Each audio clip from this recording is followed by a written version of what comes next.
Hora H do Agro, com Kellen Severo. Oferecimento Ihara. Agricultura é a nossa vida. Ihara. Olá, sejam muito bem-vindos ao Hora H do Agro, um programa onde discutimos e analisamos os temas que mais importam para o agronegócio brasileiro. E nos destaques de hoje você vai ver o segundo turno, que terá disputa entre Bolsonaro e Lula. O que esperar da eleição no dia 30 de outubro? Você vai saber nesta edição. E no Congresso, partidos de centro-direita serão maioria e a bancada do agro deve se fortalecer na nova legislatura. A Conab prevê um novo recorde de produção brasileira com 312 milhões de toneladas de grãos. O resultado deverá ser puxado pelo desempenho da soja e do milho. No cenário internacional, o presidente dos Estados Unidos, Joe Biden, afirma que risco de uso de arma nuclear é o mais alto desde a crise dos mísseis em 1962. O cenário de guerra e os impactos para o agro estarão em análise no Hora H do Agro, que já está no ar. No último domingo, os brasileiros foram às urnas para escolher o novo presidente, assim como governadores, senadores, deputados federais e estaduais. Dos 156 milhões de eleitores aptos a votar, cerca de 123 milhões e meio de pessoas compareceram às urnas, o que equivale a quase 80% do eleitorado apto. O índice de abstenção, ou seja, os que não compareceram às urnas, ficou em quase 21%, número próximo da média registrada em pleitos anteriores. Os votos brancos e nulos somaram 5,3 milhões, totalizando 4,4%. O ex-presidente Lula recebeu 48,43% dos votos válidos e Bolsonaro 43,20%, confirmando uma disputa no segundo turno que ocorrerá em 30 de outubro. Já a nova formação do Congresso foi caracterizada por uma maioria de centro-direita. E a gente vai agora analisar o perfil do segundo turno da disputa, as estratégias de Bolsonaro e Lula e a formação do Congresso com impactos na pauta agro. Para isso, eu recebo Roberto Mota, comentarista da Jovem Pan. Mota, seja muito bem-vindo, uma satisfação recebê-lo no Hora H do Agro. Olá, Kellen, o prazer é todo meu. Olá para a nossa audiência, uma honra muito grande estar aqui. Muito obrigada igualmente. Nilson Leitão, presidente do Instituto Pensar Agro, IPA. Nilson Leitão, uma alegria recebê-lo, seja muito bem-vindo. Alegria, o privilégio é meu, Kellen. Muito obrigado pela oportunidade e um prazer estar aqui com o Roberto Mota também. Muito bem, vamos começar então a nossa primeira rodada. E, Roberto, a pergunta é para você. Qual vai ser o perfil da disputa neste segundo turno? É uma eleição nova, diferente da primeira, na sua opinião? Em alguns aspectos, Kellen, é a mesma eleição, é o confronto de duas visões para o Brasil, uma visão de esquerda que advoga a supremacia do Estado, uma visão de direita com ênfase na liberdade individual, é uma visão que procura achar desculpas para o crime, para o criminoso, versus uma visão que pede uma aplicação mais rigorosa da lei, é o conflito de histórias de corrupção versus os representantes da Lava Jato, é uma visão que demoniza a prosperidade versus uma visão de incentivo ao empreendedorismo, é a batalha já antiga da coletivização contra a noção de propriedade privada como um direito sagrado e, por que não dizer, uma batalha do MST e seus assemelhados contra o agronegócio que alimenta boa parte do mundo. Agora, em outros aspectos, é uma nova eleição, com mais tempo para foco nas questões relativamente importantes, porque agora só são 2 candidatos. O presidente da República entra nessa disputa com a base consolidada no Congresso, com a eleição de 99 deputados e 13 senadores só na bancada do PL. não só um bom número, mas uma bancada com uma qualidade excelente, que quebra aquela frase antiga que o Ulisses Guimarães dizia, né? Ele perguntava: vocês acham esse Congresso ruim? Então esperem o próximo. Essa lei do Ulisses Guimarães foi quebrada, porque o próximo Congresso vai ser muito melhor do que o atual. Nós temos a presença de personalidades como Sérgio Moro e Deltan Dallagnol, que vão conseguir fazer uma conversão de votos de muita gente que estava em dúvida. O governador de São Paulo, Tarcísio de Freitas, com um perfil técnico, também vai ajudar na aproximação com um tipo de eleitor menos afeito a uma pauta ideológica, e o apoio de 11 governadores em estados estratégicos. Então, em algumas coisas é a mesma eleição, em outras é uma nova eleição. Interessante, Mota. Você acabou de falar sobre essa formação do Congresso e eu vou voltar nesse tema com você, mas aproveito a deixa para perguntar a você, Nilson, qual a avaliação do Instituto Pensar Agro da formação do Congresso com perfil de centro-direita? Quais são os efeitos que isso gera para o agro, na sua opinião? Uma renovação na Câmara de 45% e o PT se mantém praticamente do mesmo tamanho. O PT não, a esquerda como um todo se mantém no mesmo tamanho, tanto no Senado como na Câmara, em termos percentuais. No Senado tinha lá 17% das cadeiras ocupadas, hoje ocupa 18,3%, quer dizer, uma oscilação muito baixa, né? Mas para a direita cresceu muito, né? Saiu de 14% para 26%, aqueles que se declaram de direita e aqueles que são de centro-direita, conforme declarado dentro da eleição de cada um. Então esse centro, ele dá uma diminuída no Senado, migrando para a direita um pouco mais, mas mantendo um centro robusto que é muito mais à direita, tem muito mais tendência para a direita. Eu acho que a grande vitória no total do Congresso Nacional está no Senado. Ali é uma vitória visível de uma mudança que precisava fazer, até porque a maioria das nossas pautas estão no Senado Federal hoje, porque já saíram da Câmara. Mas a Câmara Federal também não ficou para trás nesse sentido. Eu concordo com o Roberto que deu uma mudança, e uma mudança muito boa, dando muito mais característica a esse perfil desses nossos parlamentares que nós necessitamos para as reformas que estamos buscando há tanto tempo. Eles têm mais compreensão com isso. O IPA, quando nasce para melhorar a linguagem do nosso parlamentar, para dar a ele mais informação da demanda do agro. E agora já facilita muito mais esse trabalho com a frente parlamentar. Eu não tenho dúvida que a frente parlamentar vai crescer, apesar de ter perdido alguns nomes importantes, né, na Câmara, alguns porque migraram para o Senado, outros porque não foram à reeleição e outros porque foram derrotados, mas chega novos personagens com muita força e com a pauta pronta. Então eu acho que vai ser muito mais rápido para poder fazer essa mudança que precisa. Dentro do cenário total, cara, só para encerrar, e o Roberto já falou isso, você já tem esses números, mas a bancada do Bolsonaro fica já com 201 prontos para iniciar. O Lula ficaria com 139 e 173 seria esse meio, falando em bancada, né? Falando em bancada. Essa bancada tem uma tendência muito maior para estar com o Bolsonaro hoje do que com o Lula, né? Desses 173 que são do PSD, do PMDB, do PSDB, do Cidadania, tantos outros, mas que já dependem. Por exemplo, vou citar um nome, Arnaldo Jardim, deputado do Cidadania de São Paulo. Ele é agro e vota com essa pauta o tempo todo. Então eu tenho certeza que vai ter aí uma ampla maioria e o crescimento da frente parlamentar.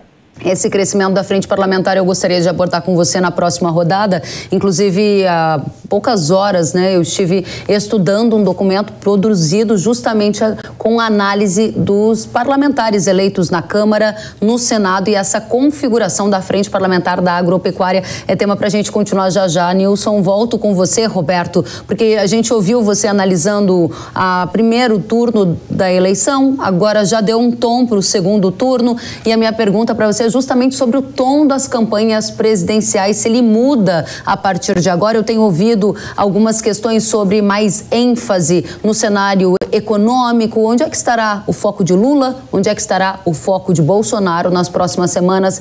Na sua opinião, tem um tema específico que deve ganhar destaque?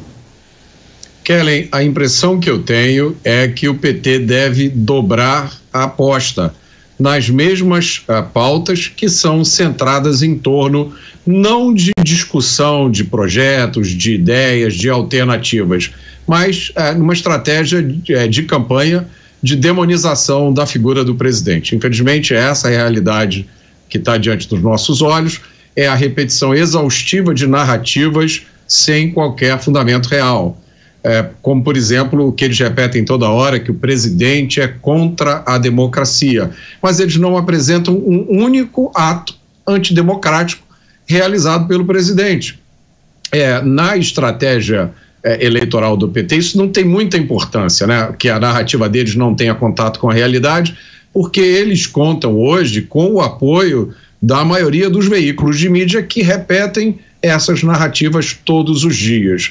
E a aposta do PT é que tem muita gente que só lê manchete, muitos eleitores não têm tempo para acompanhar as notícias no detalhe, então eles só captam a manchete ou assistem 5 minutos da TV, da maior rede de TV, e recebem essa mensagem, que é uma tentativa de colar no presidente Bolsonaro uma imagem de político autoritário que não lhe pertence, porque o presidente Bolsonaro não mandou censurar, não mandou processar, não mandou desmonetizar, não mandou caçar e nem prender ninguém por causa de posições políticas. Essas coisas todas aconteceram no Brasil nos últimos anos, mas o responsável por elas não foi o presidente da República, mas para a estratégia eleitoral do PT, pouco importa, eles apostam na força da propaganda. Já o presidente Bolsonaro, eu acredito que vai manter o foco, sim, nas ideias que consistem principalmente na defesa das pautas da liberdade e das conquistas do governo. E aí a gente tem que reconhecer a realidade. O que aconteceu no governo Bolsonaro foi um fato inédito. O governo saiu de uma crise, talvez a maior crise dos últimos 100 anos, e saiu com o Brasil liderando o mundo em desempenho econômico e ajudando a alimentar boa parte do planeta. Um dado que muita gente no Brasil não sabia. E aí que entra o papel do agro, né, crítico, não só no papel de alimentar o mundo, mas também como talvez um divisor de águas nessa eleição, porque o impacto de uma vitória do PT, me parece, poderia ser desastroso para esse segmento. Muito obrigada, Mota, pelas considerações. Nilson, volto pegando o gancho aqui do Mota para trazer para você o impacto das eleições no segmento agro. Esse é um dos temas que a nossa audiência mais tem pedido informação. Para começar, antes de analisar impacto presentes, eu gostaria de avaliar impacto de Congresso. Você há pouco falava sobre a formação de centro-direita.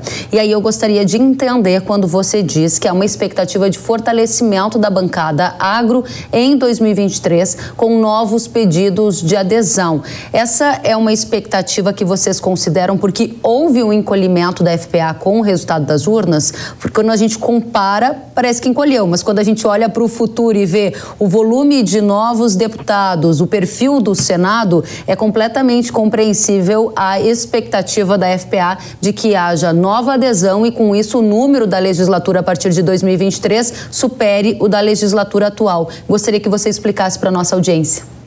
Bom, no Senado, por exemplo, nós sempre tivemos uma média de 8 a 12 senadores que eram atuantes. Hoje nós teremos mais de 20 senadores, com certeza absoluta, atuantes e liderados com qualidade. Teremos a liderança da Tereza Cristina, a liderança do Rogério Marinho. Então são novos senadores chegando com muita força do agro. E aqueles que também acompanharão a pauta, com certeza, como é o caso do senador Marcos Pontes, agora de São Paulo, Alan Rick, do lado do Amapá, que já estava passando por ali, da própria Damares, que não são pessoas que são do agro diretamente, que tem essa peculiaridade com o agro, mas que obviamente vão defender a pauta do Brasil, e a pauta do agro é uma pauta nacional, uma pauta do emprego, da renda, né? Do crescimento, do desenvolvimento, é o carro-chefe dessa economia. Então, com certeza terá mais compreensão.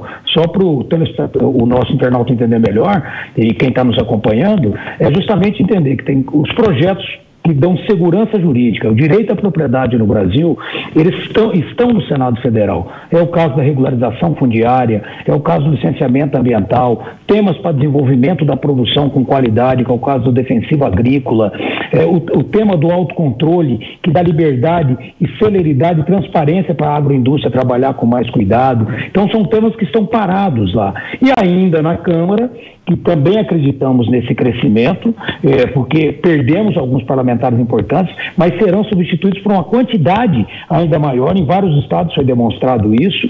E, por exemplo, o tema do marco temporal. Um tema para poder dar segurança jurídica para o proprietário rural, sem precisar agredir, fazer qualquer coisa ruim contra essa minoria tão falada, que é a questão indígena, a questão do quilombola. Esses também terão segurança jurídica com a nova legislação, terão liberdade econômica para poder produzir com o seu próprio suor, com a sua dignidade, poder sobreviver sem depender apenas de transferência de renda do dinheiro público, que a maioria quer. Então, essas legislações todas eu acho que serão mais fáceis de ser tocadas a partir daí, mas só para encerrar aqui, ainda com a esperança de que os últimos 60 dias de mandato pós-eleição ainda podemos aprovar algumas dessas pautas no Congresso Nacional com o que nós temos hoje. Muito bem lembrado, a gente está de olho aqui na legislatura de 2023, mas temos ainda 60 dias para que esses temas tão caros para o agro avancem no Congresso. Muito bem colocado, Nilson. Volto com você, Mota, para esse nosso bate-papo, porque você já dava uma indicação ali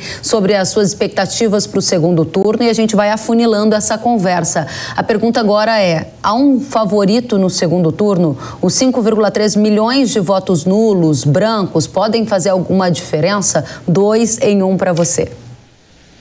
Kellen, os votos nulos, brancos e as abstenções podem fazer toda a diferença. Os resultados do primeiro turno é que dizem que o presidente Bolsonaro parece como favorito.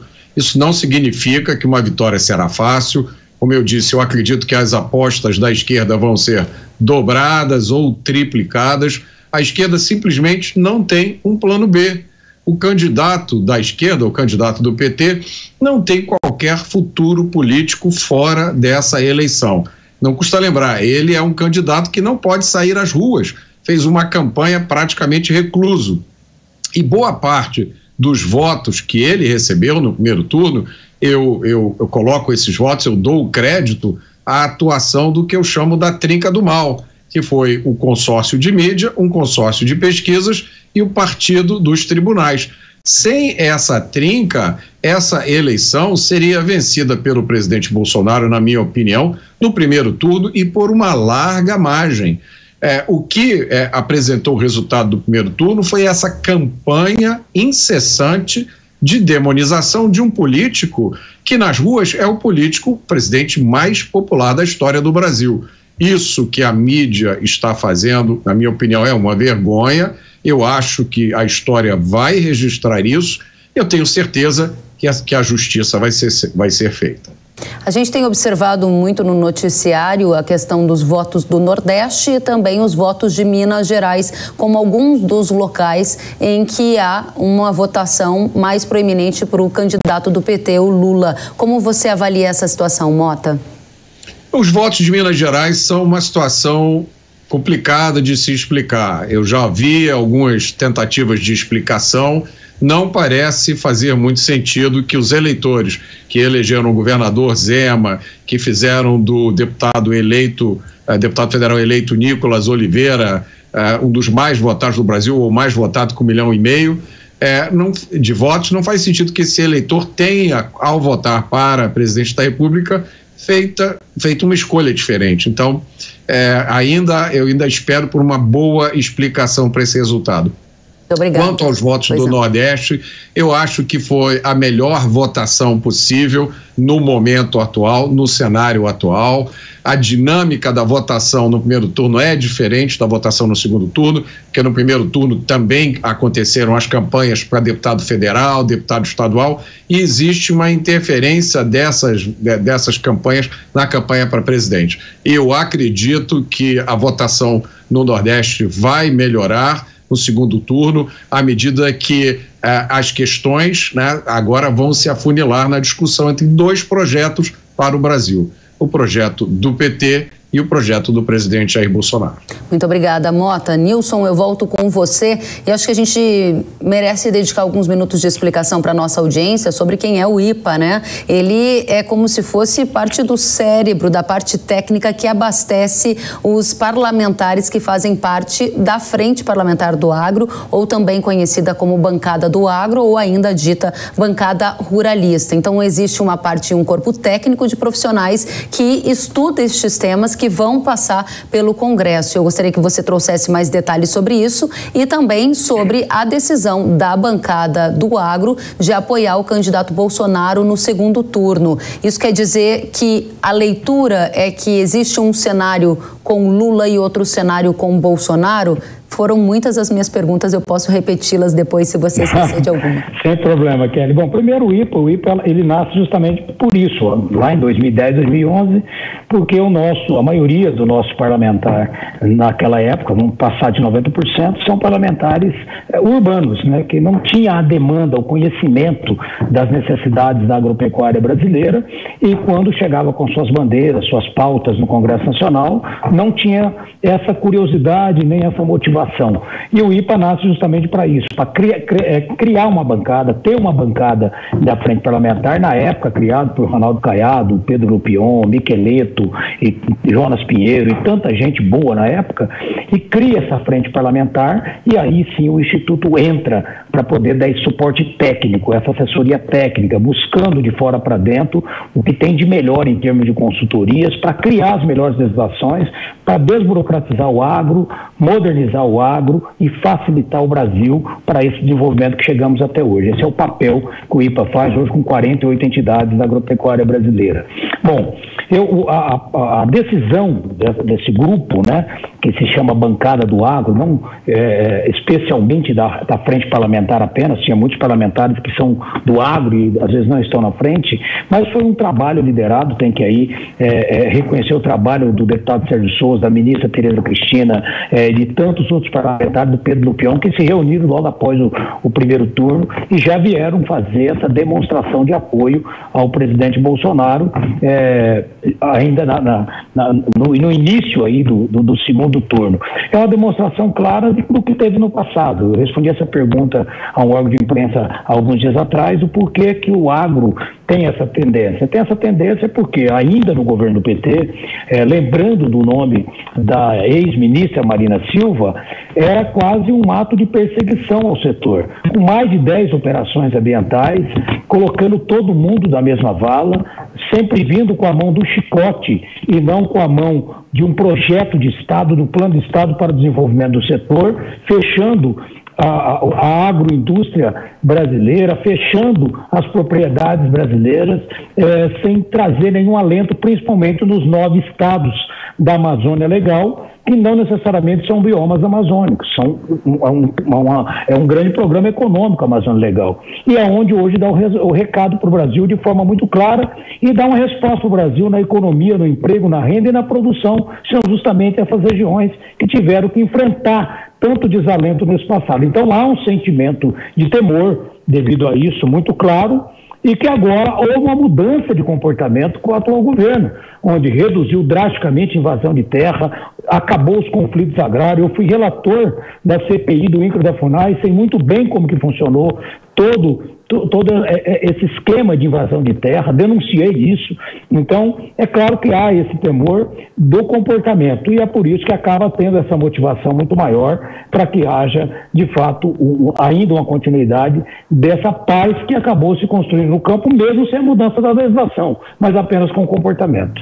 Muito obrigada, Nilson. E aí a gente vai agora para a nossa última rodada, tão boa conversa, e aí para você, Mota, qual é o desafio principal que o novo presidente do Brasil terá a partir do ano que vem? Seja ele Bolsonaro, seja ele Lula, como você enxerga o Brasil com os seus desafios principais?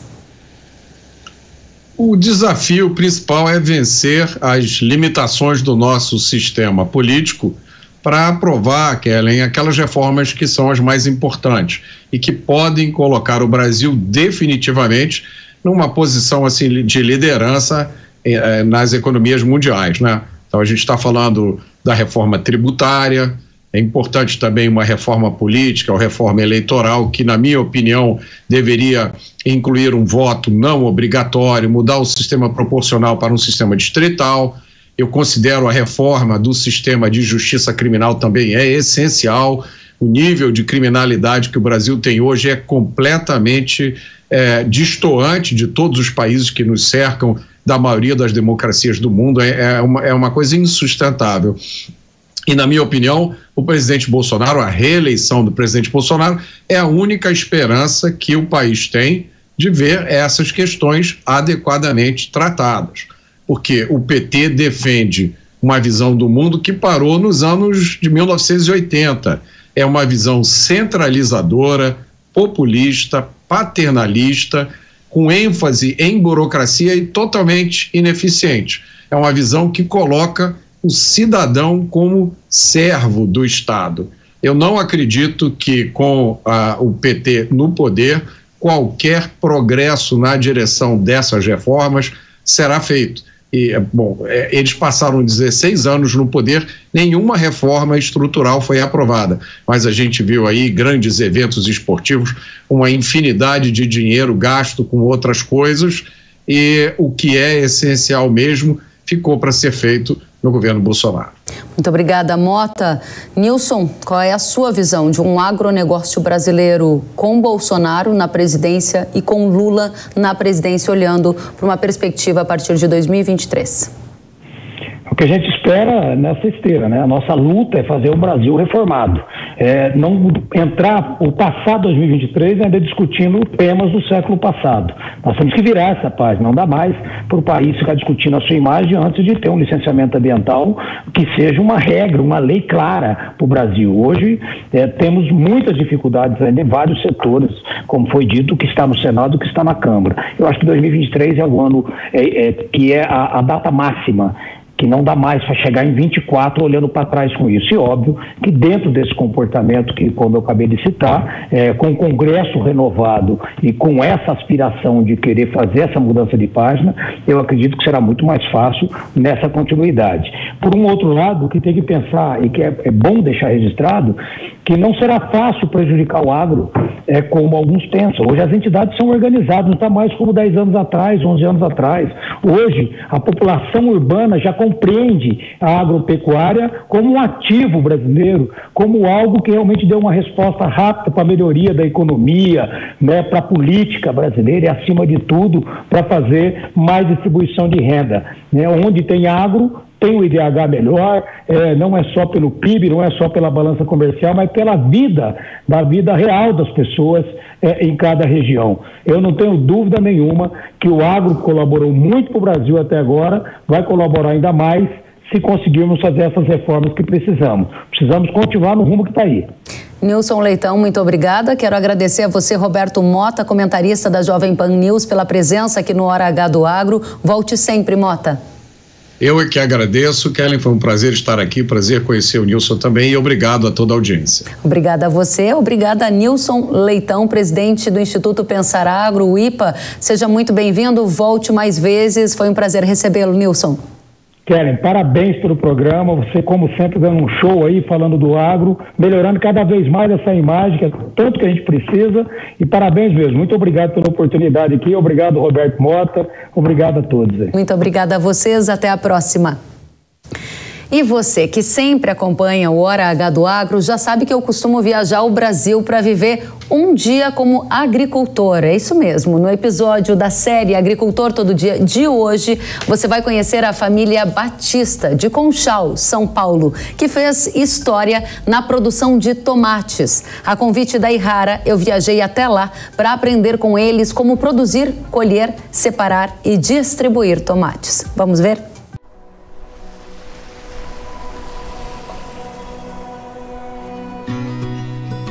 Oi, Kelly, bom dia. Adorei essa chegada aqui. Me conta, você é de Conchal? Não, eu vim de São Paulo. Aqui é uma das unidades da Batista Agronegócio. E o tomate entrou na minha vida em 2003, quando a gente começou a plantar tomate. Antes a gente comercializava. Meu pai não nasceu numa lavoura de tomate. O meu pai vendeu tomate, mas aquilo não era o suficiente para ele. Ele precisou vir para a roça e conhecer disso, investir nisso. Tá falando de tomate aí, né? É. Ai, meu pai é um ser humano muito incrível, diferente de tudo que eu já vi. A força dele é muito grande, ele não desiste, ele é persistente, ele acredita na visão dele. Eu não vejo a empresa sem o Zé Luiz, a minha família sem ele. Ele é nossa coluna, a nossa esperança. Comecei a ficar até emocionada que eu não consigo resumir ele, de tão grande que esse homem é para nós, sabe? Que hoje eu vejo ele olha para as filhas, eu vejo assim, o orgulho que ele tem. Fico feliz de eu ter elas, porque a gente vê o nosso legado sendo dado continuidade, eu acho que é muito gratificante. Estou me preparando porque já me deram a primeira tarefa do dia, hora de começar a colher.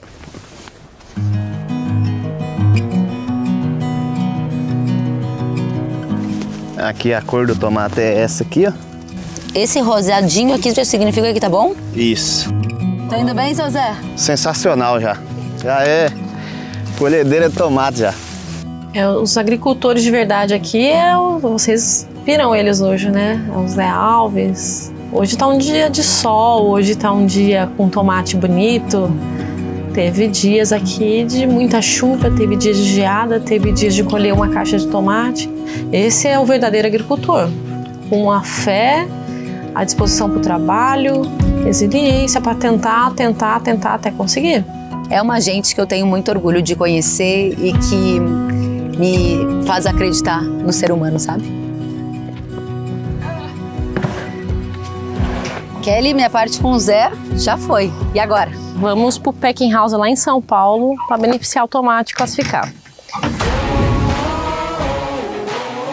Aqui também é agro, né? Parece muito urbano, Vila Leopoldina, tudo, mas continua sendo agro. O tomate sai lá da fazenda e a gente tem que fazer chegar no cliente em menos de 24 horas. E começa às 3 horas da manhã, essa classificação, para no mesmo dia a gente abastecer a loja. O produto da Batista é diferenciado. Peso, qualidade, produto bom. Vou mandar então 200 caixinhas, beleza?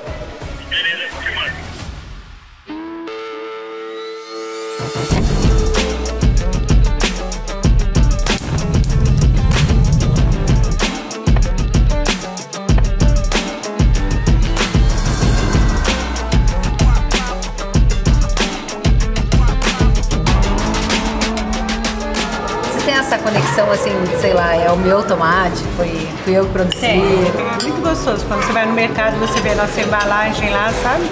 É um sabor, assim, de vitória mesmo. A saúde, a prosperidade e o tomate. Boa tarde, Kelly. Boa tarde. Nós vamos fazer uma improvisação agora. Então, você já operou o trator, né? Já, sabe? chefia. Só ligar o trator e tocar em frente. Tocar em frente. E boa sorte. Obrigada. Bom trabalho para nós. Dia e a primeira pulverização em lavoura de tomate. Tô gostando.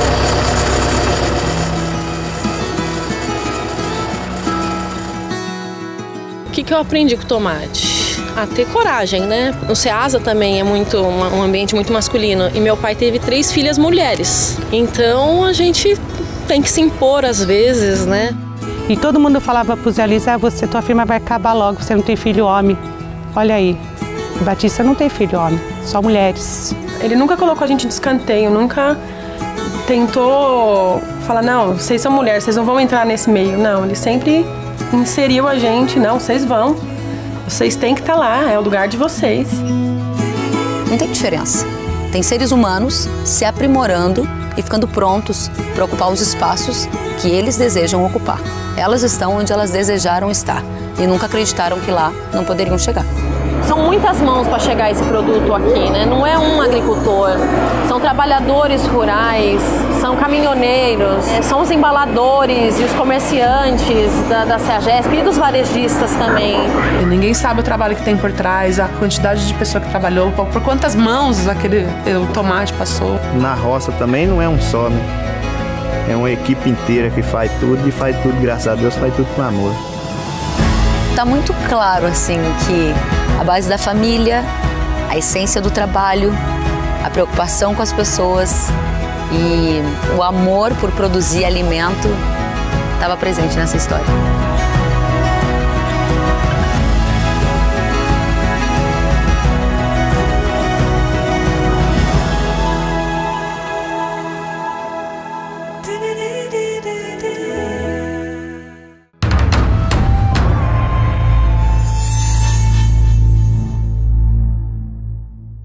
Sempre emocionante. Obrigada a todos de Conchal, São Paulo. Obrigada à família Batista e aos trabalhadores rurais pela acolhida.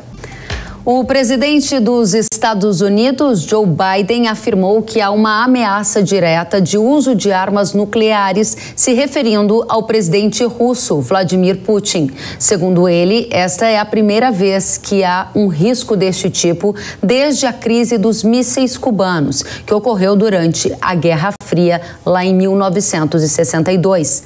Biden disse ainda que Putin não está brincando quando fala sobre o uso potencial de armas nucleares ou armas biológicas e químicas.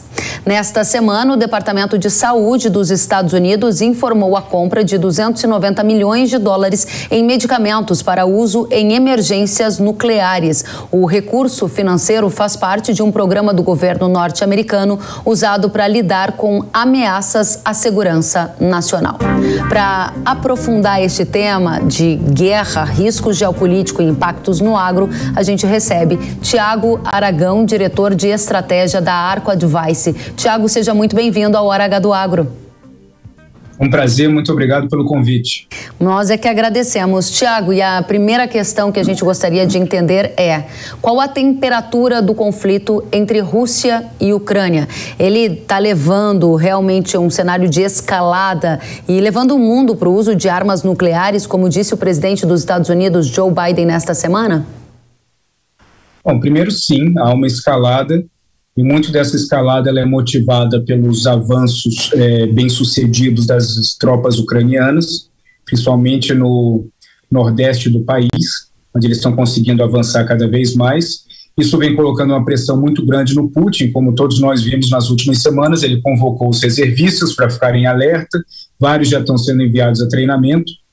E aqui em Washington é interessante porque existe toda uma campanha onde todas as pessoas sabem basicamente qual é a área que eles têm que ir, no caso de mísseis nucleares virem nessa direção, onde você se abriga, crianças têm treinamento nas escolas. Então existe todo esse comportamento que ele não deixa de ser algo tenso, né, para quem vive. Agora, a posição do Biden, ela é uma posição necessária na política internacional, quando você afirma que o Putin não está brincando e que o Putin ele pode levar isso a sério. Esse tipo de narrativa, ele basicamente estimula uma reação do lado russo de acalmar em relação a essa potencialidade. Se o Biden, por exemplo, falasse que duvida que o Putin vai fazer isso, que não crê que ele faria isso, isso poderia levar a uma escalada mais rápida. De qualquer forma, há uma escalada, há uma tensão. O Putin ele é muito movido pelas opiniões do Patrushev, que é o seu assessor principal, e essa é uma situação que está gerando um desconforto grande em Washington. Essa questão que você trouxe de Washington, onde você está no momento, de que as escolas estão fazendo treinamentos, de que há todo um fator educacional para a população num contexto de armas nucleares, isso não é trivial. Isso é algo que está acontecendo em função desse contexto geopolítico, Tiago?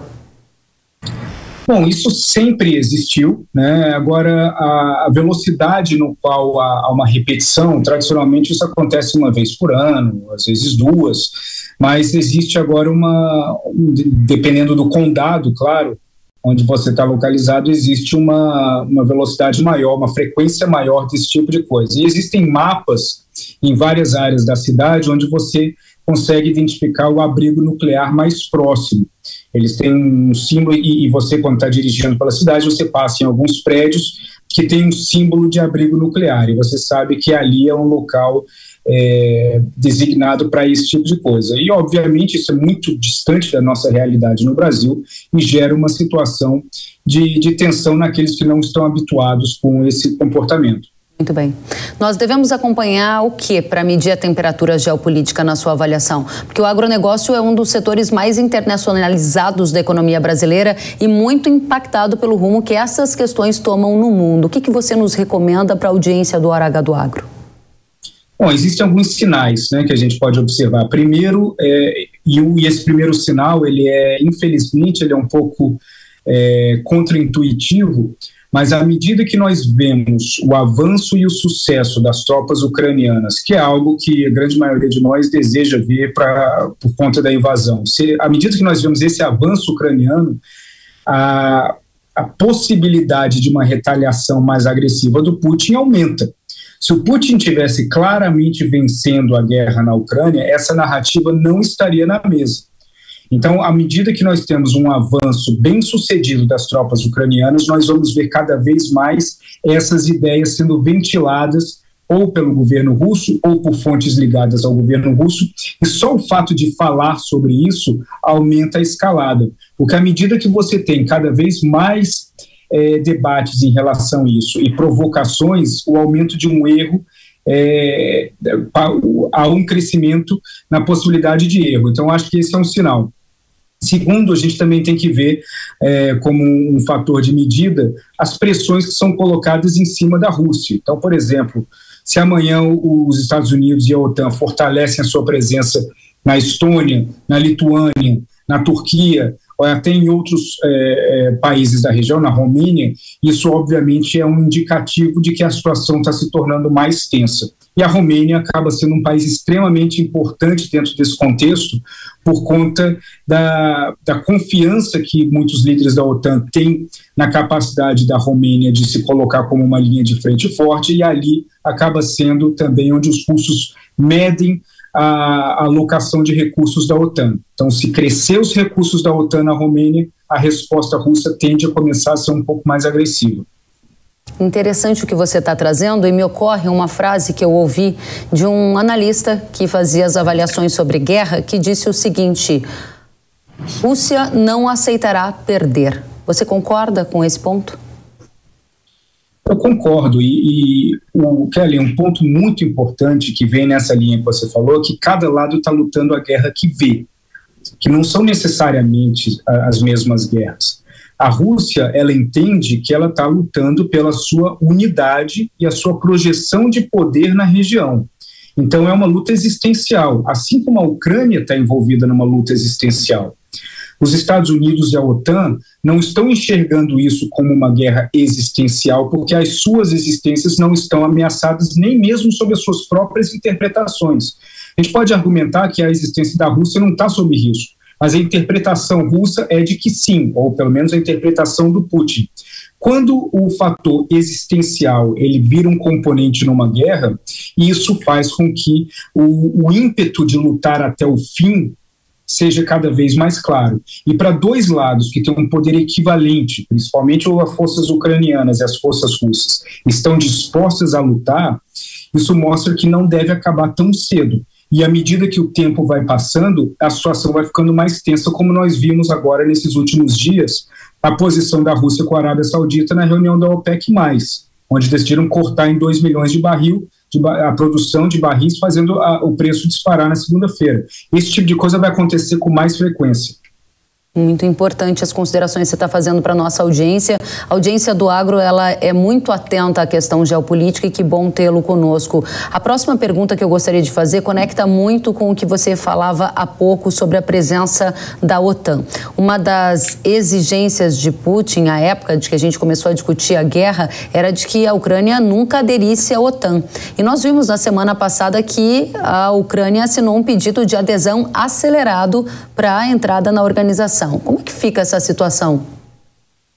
Bom, isso coloca um risco muito grande para todo o contexto europeu, porque, bom, o que você ganha fazendo parte da OTAN? Você ganha, primeiro, o acesso a equipamentos mais modernos, que geralmente as suas forças armadas não têm.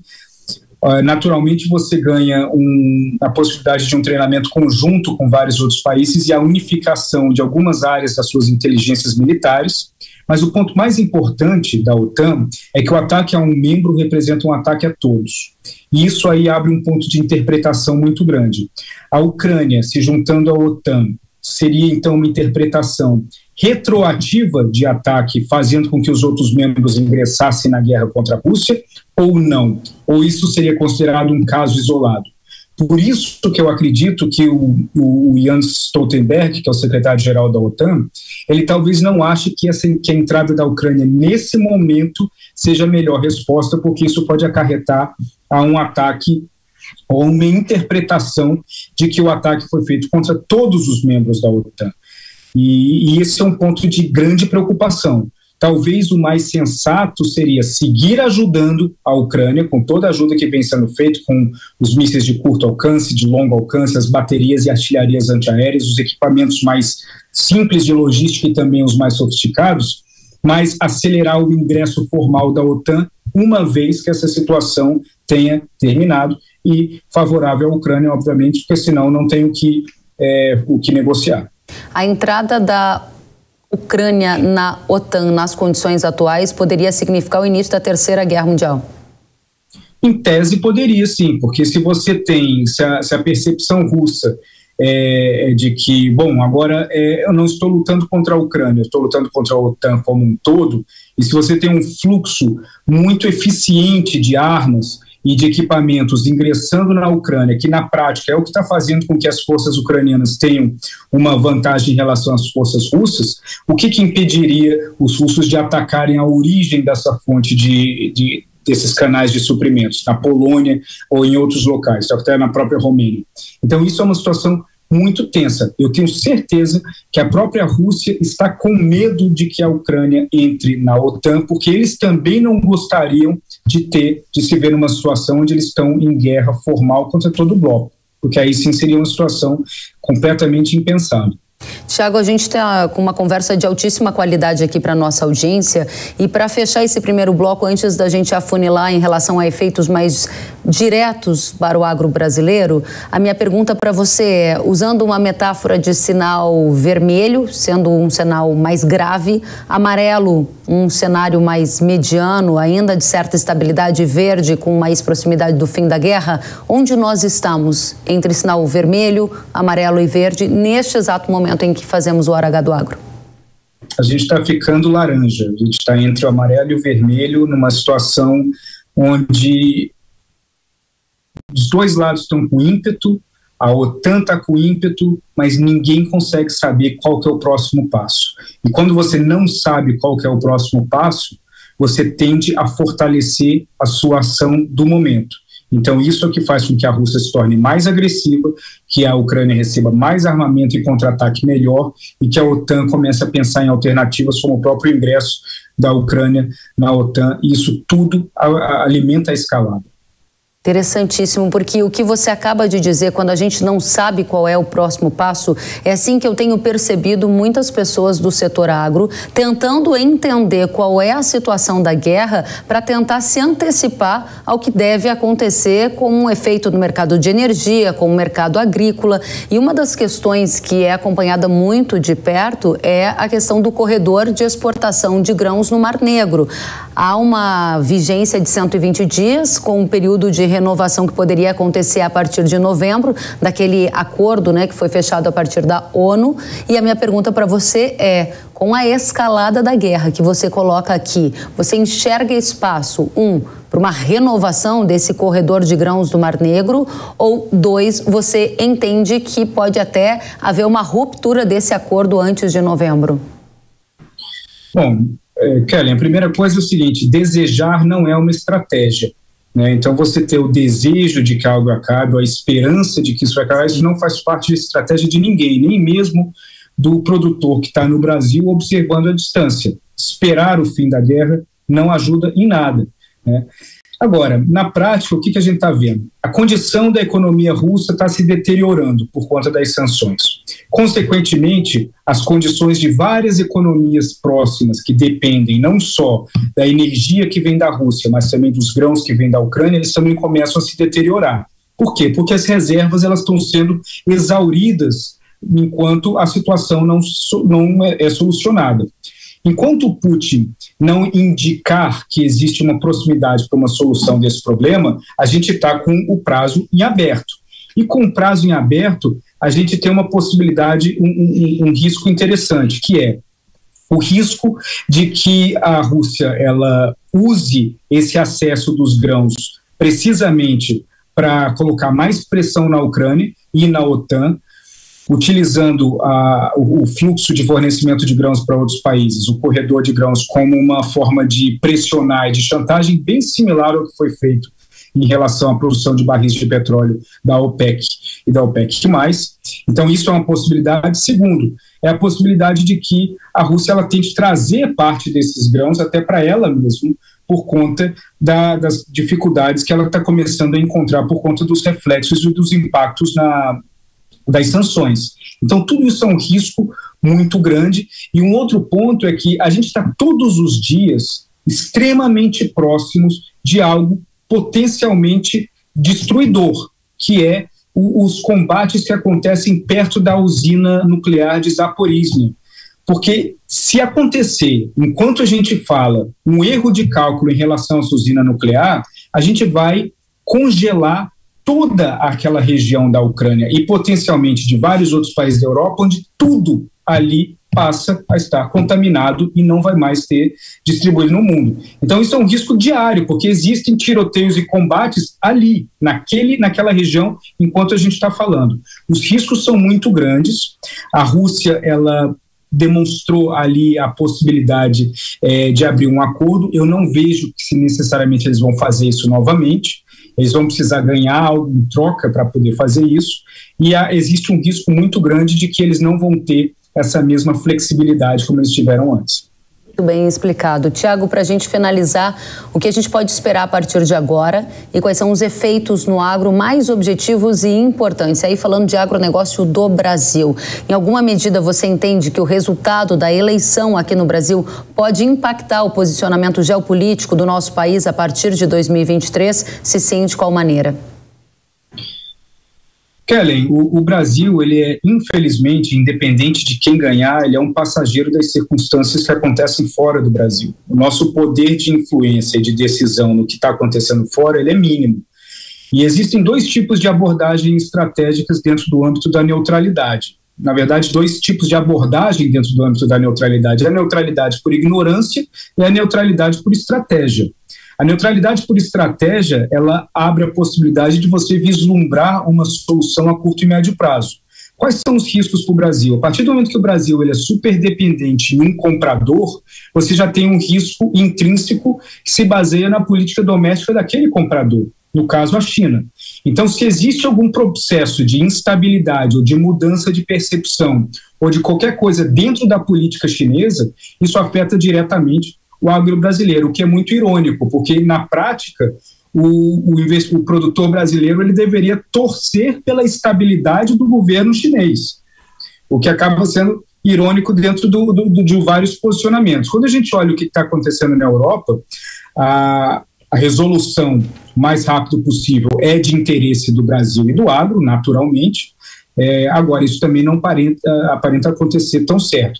O que eu vejo é que existe um erro ao longo dos últimos anos, que foi uma falta de foco na diversificação de compradores. Essa falta de foco ela é um erro tanto desse governo quanto dos governos anteriores, porque o Brasil ele se colocou muito confortável a partir do momento que a gente tinha um comprador contínuo e de alto nível e que comprava em alto volumes, e assim a gente não precisou diversificar. Mas o mundo está mudando. O mundo não é mais o que era há 3, 4 anos. O mundo ele começa a criar vários microcosmos de vários grupos de unidades diferentes que, se a gente não se preparar hoje para mudanças estruturais na cadeia internacional de suprimentos, nas alianças globais, no potencial de guerra e nas conjunções geopolíticas, o Brasil ele vai silenciosamente sendo escanteado dentro do mapa dos principais produtos do mundo. Tiago Aragão, muito obrigada pelas suas considerações, pela oportunidade de ouvirmos sobre guerra com profundidade, com análise que são de alta relevância para a nossa audiência do agro, que está tomando decisões também baseada no risco eventual de um atraso na chegada de fertilizantes, se a guerra escalar, numa oportunidade eventual de mais demanda por nossas commodities agrícolas, se a Ucrânia ficar fora do mercado, conforme você mencionou que existem esses riscos, e todo esse xadrez geopolítico impactando compradores essenciais, como o caso da China. Muito valioso ouvir você. Volte sempre, Tiago Aragão, que é o diretor de estratégia da Arco Advice. Até a próxima, Tiago. Muito obrigado, foi um prazer e estou à disposição. Da mesma forma, obrigada a você. A companhia, agora trocando de assunto, gente, a Companhia Nacional de Abastecimento, a Conab, divulgou nesta semana a primeira estimativa da safra de grãos da temporada 22-23 aqui no Brasil, que contou com dados levantados em campo. A expectativa é que o Brasil produza mais de 312 milhões de toneladas de grãos, o que, se for confirmado, será um recorde. A safra de soja neste novo ciclo deverá totalizar 152,4 milhões de toneladas, 2 milhões de toneladas a mais do que a estimativa inicial revelada no mês passado.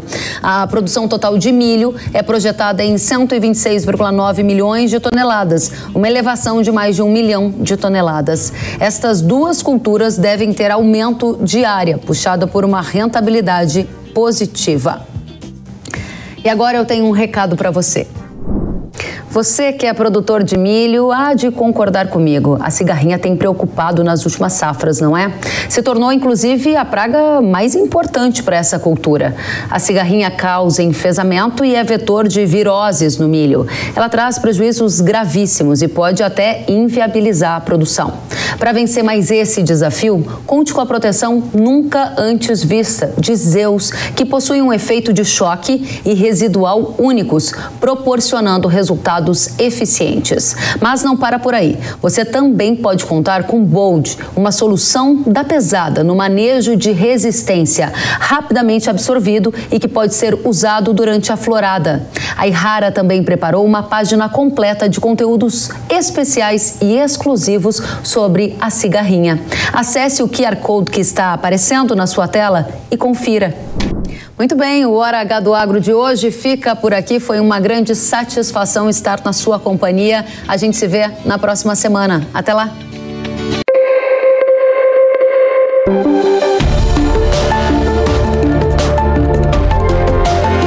Hora H do Agro, com Kellen Severo.